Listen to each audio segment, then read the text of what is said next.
বাড়িতে ফোন করে যখনই পাইনি তখনই বুঝেছি তুমি স্টুডিওতে এসেছো। দেখি কত জ্বর? কমেছে, তবে থার্মোমিটার দিতে হবে। হাতটা ছাড়ো। থার্মোমিটার আছে তো?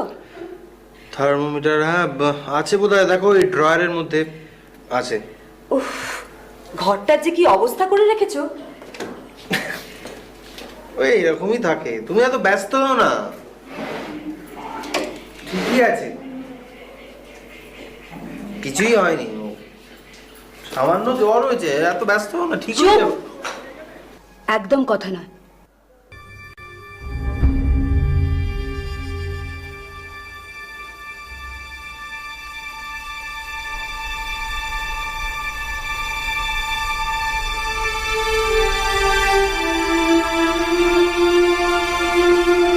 বাহ, বেশ ভালোই তো বাঁধিয়েছো দেখছি।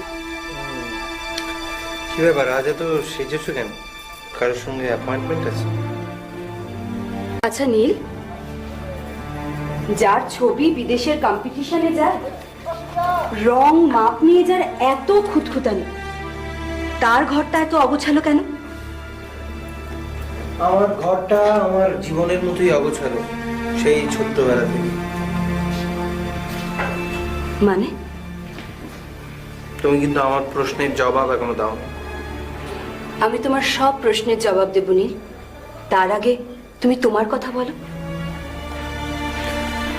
আমি তো তোমাকে ঝিলমিলের সব কথাই বলেছি। না, আমি শুধু তোমার কথা শুনতে চাই নীল। আচ্ছা নীল, তুমি তো ইচ্ছে করলেই অনেক টাকা রোজগার করতে পারতে। কার জন্য করবো আমি? হ্যাঁ আমি জানি আমি এক্সিবিশন করলে আমার ব্যাংক ব্যালেন্স হয়তো বাড়বে, কিন্তু মানুষ তো একার জন্য বাঁচতে পারে না, আর আমি ছোটবেলা থেকে একা। তোমার বাবা মা? বাবা মা দুজন একেবারে দু মেরুর জীব। ঈশ্বরের অদ্ভুত খেয়ালে তারা মিলেছিলেন, একমাত্র তিনিই জানেন। বাবা মা দুজনেই দুজনকে একেবারে সহ্য করতে পারতেন না। বাবা হচ্ছে হায়ার অফিসার আইএএস, দিল্লিতে আমাদের সরকারি বাংলো। আমি হোস্টেলে পড়তাম।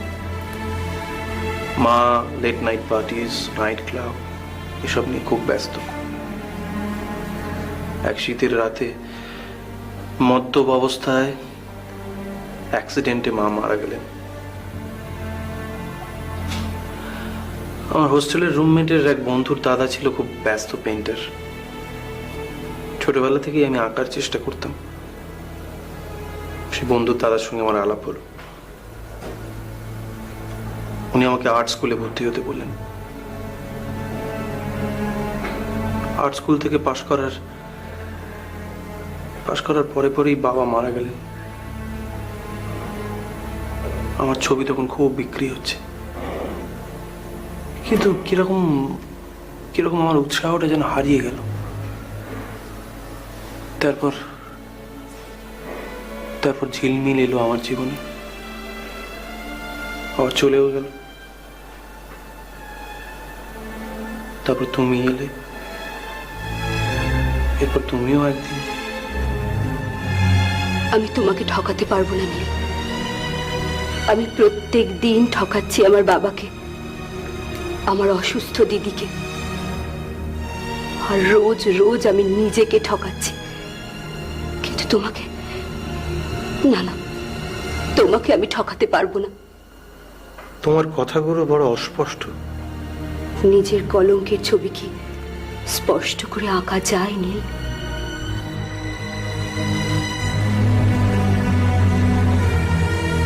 এখনই অত অবাক হয়েও না। তুমি এক্ষুনি জানতে চাইছিলে না কেন আজ আমি এত সেজেছি? সেদিনও তুমি আমায় জিজ্ঞেস করেছিলে আমি কোন অফিসে কাজ করি যেখানে অত দেরি করে গেলেও চলে। আজ তোমার সব প্রশ্নের জবাব দেব আমি নীল। তুমি সেদিন বলেছিলে আমায় আমি জীবনে কোনোদিন ভালোবাসার স্বাদ পাইনি। আমি হেসেছিলাম। সেদিন আমি দেখেছিলাম তোমার চোখ দুটো ভীষণ। তোমার চোখ ভুল দেখেনি নীল। সেদিন তোমার ওই সত্যি কথাটা আমার বুকে বিঁধেছিল, তাই আমি সেখান থেকে চলে গিয়েছিলাম। শিবাজি শিবাজি বলে একজন এসেছিল আমার জীবনে, কিন্তু আমার পারিবারিক পরিস্থিতি, আমার মানসিক প্রতিবন্ধী দিদি আর আমার হঠাৎ বেকার হয়ে যাওয়া বাবাকে দেখে তার ভালোবাসা হঠাৎ করে উবে গেল। কিন্তু নীল, আমি যে শিবাজিকে সত্যি ভালোবেসে ফেলেছিলাম। কিন্তু এটা তো আমারই মতো। হ্যাঁ, ঝিলমিলের ভালোবাসার প্রত্যাখ্যান হয়ে তুমি যেরকম আত্মহত্যা করতে গিয়েছিলে, কারণ নীল তুমি তো ঝিলমিলকে সত্যি ভালোবাসতে। তুমি আমার জীবনটা ফিরিয়ে দিলে, কিন্তু নিজেকে আমি ফেরাতে পারলাম না নীল। শিবাজি যখন আমায় রিফিউজ করলো, নিজের ভাগ্যের উপর প্রচন্ড রাগ হলো। আমি ঠিক করলাম অর্থ দিয়ে আমি আমার দুর্ভাগ্যকে ঢেকে দেব। জেদের বসে যে চাকরিটা আমি নিলাম, আমি প্রথম দিনই কিন্তু তার পরিণতি জানতাম। যে ভালোবাসা আমি পেতে চেয়েছিলাম, সেই ভালোবাসাকে বিক্রি করে দিলাম চড়া দামে। আফটার লাঞ্চ বড় বড় কোম্পানির বড় কর্তারা, বড় লোকের বকে যাওয়া ছেলেরা কলকাতার আশেপাশের রিসোর্টগুলোতে গিয়ে ভালোবাসা কেনে,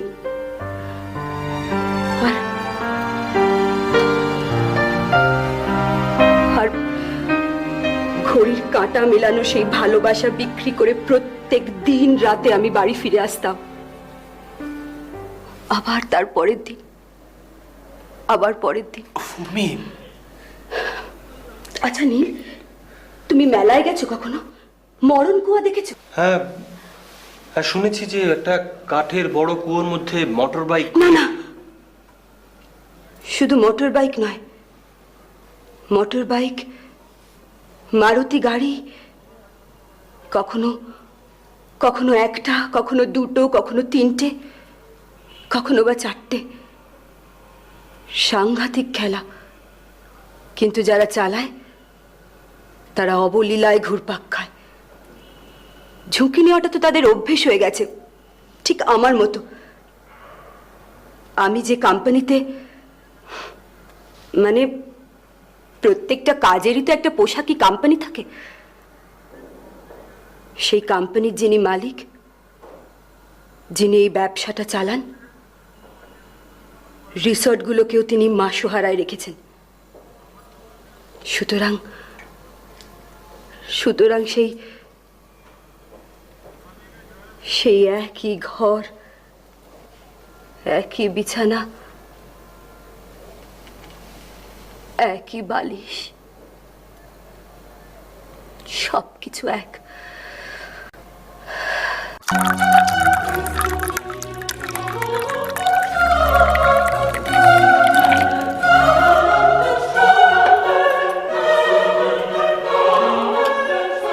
আরে এত দেরি করছো কেন? তোমাকে অত আর সাজতে হবে না, এদিকে এসো তো। তোমার আমার আজকে রাতটা রঙিন হয়ে উঠবে, এটা আমি নিশ্চিত।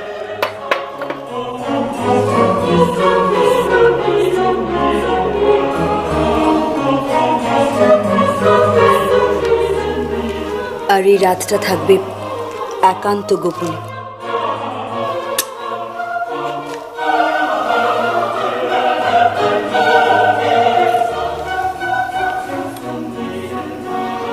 Cheers.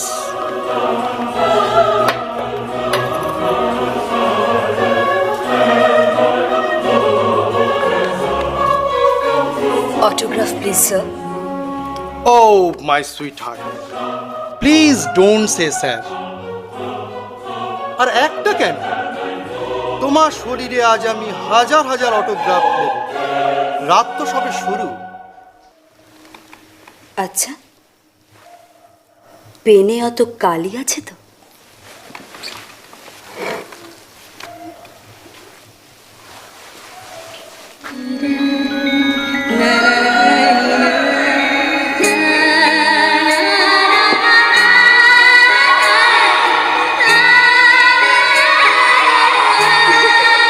পরীক্ষা প্রার্থনীয়।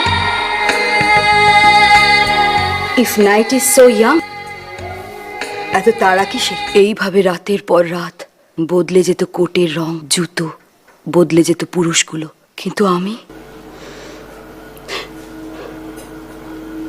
আমাকে ছুঁয়ো না নীল। আমাকে আমাকে ছেড়ে দাও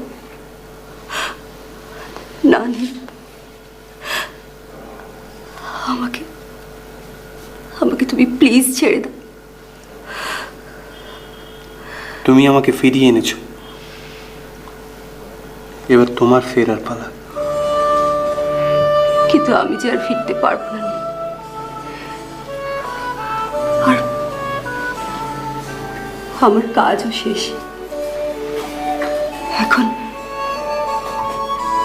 এখন আমি শুধু আমার গ্লাব নিয়ে ফিরে যাব। তুমি আমাকে ছেড়ে দাও প্লিজ নীল।